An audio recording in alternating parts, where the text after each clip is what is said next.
Hi, my name is Angela Jerome, and I'm here to discuss how family relationships affect adolescents in a variety of ways, whether it be negatively or positively.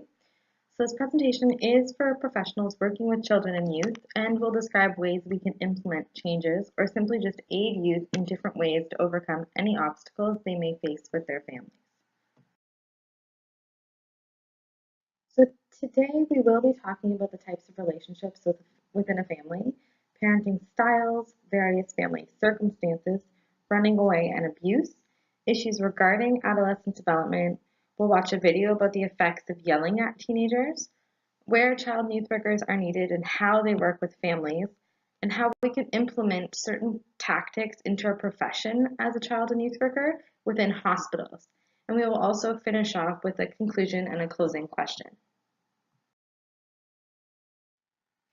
There are many different relationships within the family system according to Bowen's family system approach, such as the parent to child, parent to parent, sibling to sibling, and extended family relationships.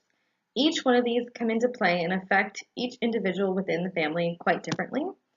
Adolescents are greatly affected positively and negatively by their families in a variety of ways. There are also 5 different types of sibling relationships within the family, which are a caregiver relationship, which is one sibling does a lot of the parental duties for the other sibling. There's a buddy relationship, and siblings treat each other like friends. There's also a critical relationship, and there's a very high level of conflict with one another teasing. There's also a rival relationship, and it's very highly competitive between each other. And lastly, there's a casual relationship, and they really have very little to do with each other, and they don't have much of an emotional connection.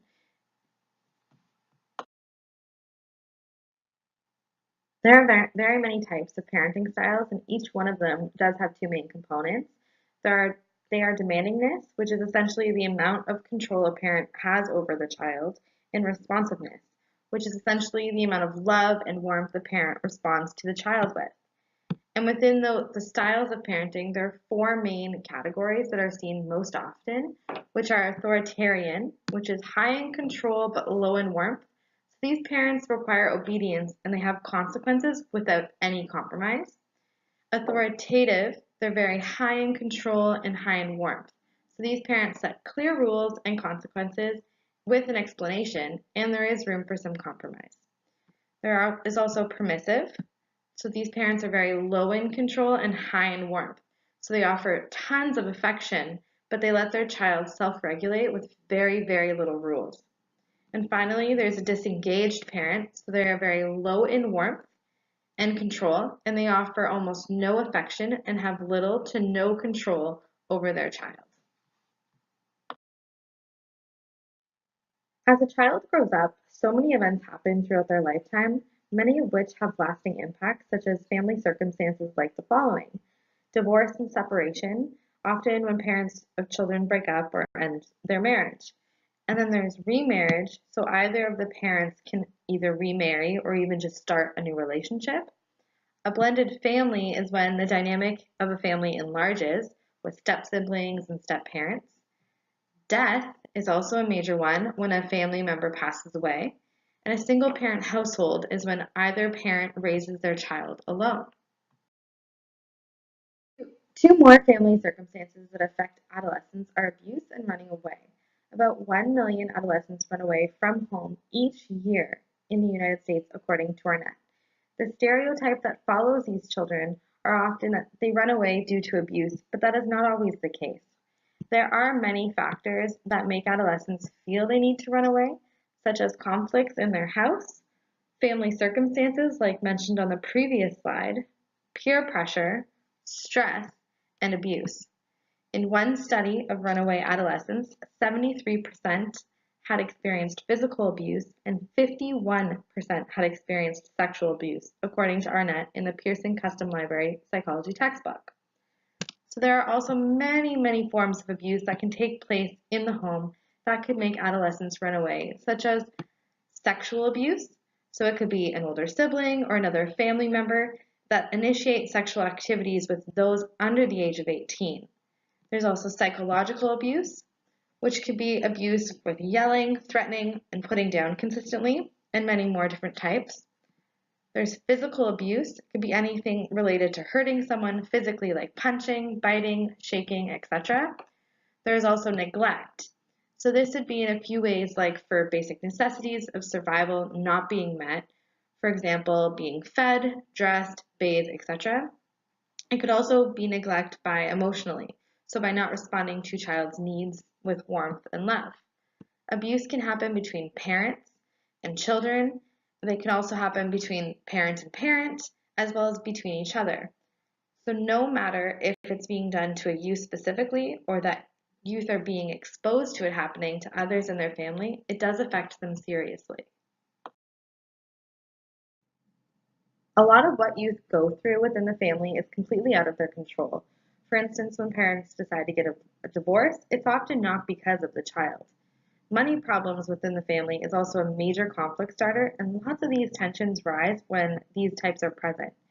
These types of situations, as well as many others, like I said, are completely out of their control, and they often have mixed emotions when dealing with these variety of issues throughout their childhood and adolescence. Major feelings that affect them damagingly are shame and guilt, both of which are especially seen in adolescents who have been abused. And stress is a very big issue, even on its own, and can develop into many more problems. Anxious, anger, they could be angry with their parents or themselves, and they also feel completely powerless because they don't have any control over their situation.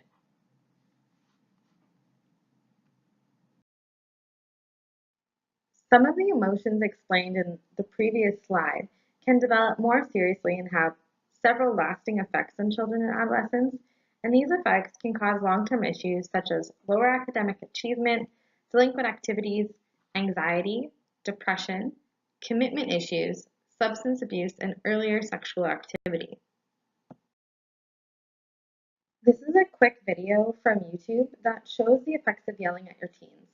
It just shows how even in the best of parenting situations, parents yell and it really does have effects on the youth involved.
Being a parent is very hard. Being a teen is also very hard. Sometimes help is needed to get back on track, and that is where a child and youth worker can provide much needed assistance.